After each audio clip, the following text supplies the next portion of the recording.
At harvest time, the air is filled with the smell of fresh fruit and vegetables.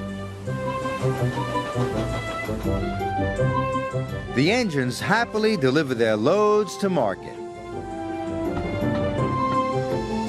But one day, mist and rain swirled down Toby's line. Percy was delivering a load of fresh tomatoes. Suddenly, he felt a big bump. "Bust my buffers!" Percy cried. "What was that?" The guard put out the warning flags, while Percy's driver inspected the tracks. "The earth's crumbling," he said. "We must tell Sir Topham Hatt," decided Percy. Percy puffed back as fast as he could.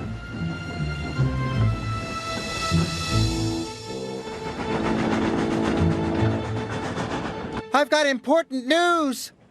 The tracks on Toby's line are wobbly." Huffed Gordon. "Old and wobbly, just like Toby. That's not news. Can't stop to listen to your silly chatter." "Gordon never listens to me," muttered Percy. Next, he spoke to Sir Topham Hatt. "Sir! Sir!" "Not now, Percy. Thomas, you ought to collect the prize bull. He's at the farm on Toby's line." "Yes, sir." "But those tracks are wobbly," cried Percy.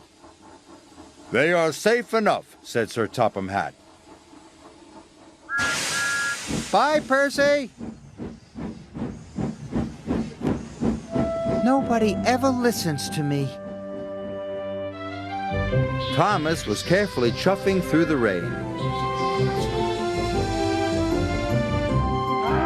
Soon he had collected the farmer's bull and was on his way back. The rain had made the tracks more wobbly than ever. Suddenly there was a deep rumbling sound. Thomas's driver applied the brakes, but it was too late.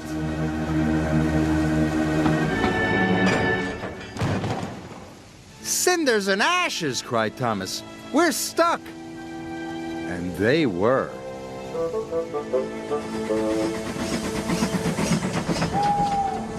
Late that night, Thomas still hadn't returned. Percy was worried. "Thomas is in trouble," he said. Gordon and James took no notice. "Worry wheels?" huffed Gordon. "Fussy funnel," said James.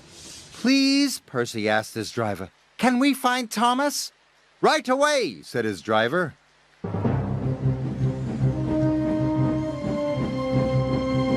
Percy was nervous, but his lamp shone brightly in the dark. The tracks creaked and wobbled, but Percy pressed on.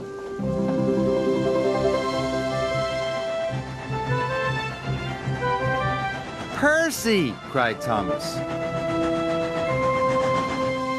Thomas was very happy to see his friend. "I'll have you out of there in no time," said Percy. Percy puffed and pulled and pulled and puffed. And finally, Thomas and his driver were free. "Oh, thank you," said Thomas. "I'm glad to be useful," smiled Percy. It was dawn before the track was cleared. Then Percy and Thomas made their way back home.